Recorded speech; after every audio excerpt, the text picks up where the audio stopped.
We continue extended the peace and the happy Easter during this season. Together for You, a non-profit organization founded since 2017. Welcome everyone. Today is April 9, 2021.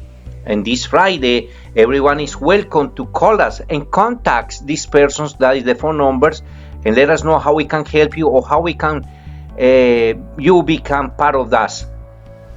Since you can share with us the profession, disciplines, or knowledge, but also your time, talent, and treasure, because your financial support is very important to continue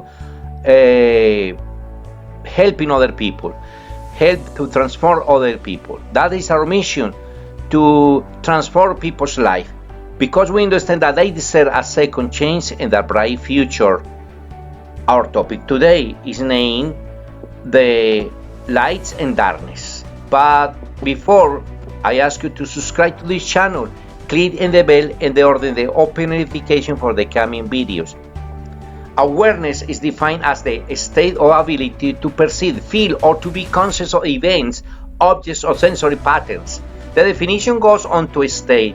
In this level of consciousness, sense data can be confirmed by and observed without necessarily implying understanding. As adults, we seem to become conflicted with the last part of the definition. Feelings as thought we had to understand the sensory data to make sense of it, categorize it, and to then take appropriate action.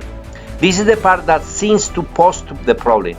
No fleeing when sensory data is clearly sending material to become uniquely aware of and to move away.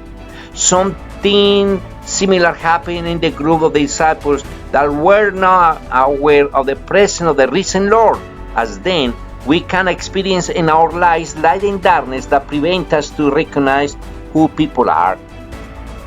Together for You exists for that, to let you and help you to see the lights and darkness in your life, but also to be aware who is around you.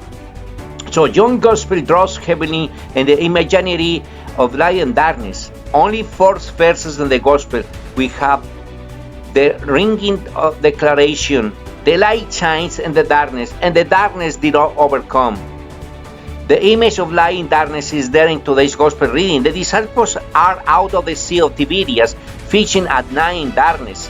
After the disaster of Golgotha, they had gone back to their former occupation. Yet, they seem to have lost their touch. In the darkness of night, they catch nothing.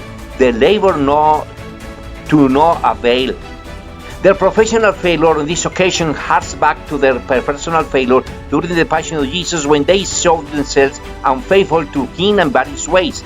The dark night of failure is something we have all experienced in different ways at different times in our lives. Yet, with the coming of the dawn, Jesus stands on the shore. Although the disciples didn't recognize Him at the first, the light was shining in the darkness. In response to the word of this stranger, the disciples cast their nets again, and this time they catch a huge number of fish. The word of the Lord brings light into their darkness, and their labor bears rich fruit. We are reminded of the unearthly saying of Jesus in John's Gospel: "Those who abide in me and I in them bear much fruit, because apart from me, you can do nothing." Today's Gospel reading proclaims that the Lord's light always shines in our darkness, whatever form the darkness takes. We are being assured that our failures need not have the last word. The Lord remains in communion with us, and if we seek to be in communion with Him and are open to this word, He will work powerful to bring new life out of our failures. And if you are Catholic, no Christian, no believer, that words and this message is for you too, because you need to be aware who is around you and who are the lights and darkness in your life, in order to be open your mind, your heart, and your spirit to the new life, to the new pattern of life. I'm praying for you.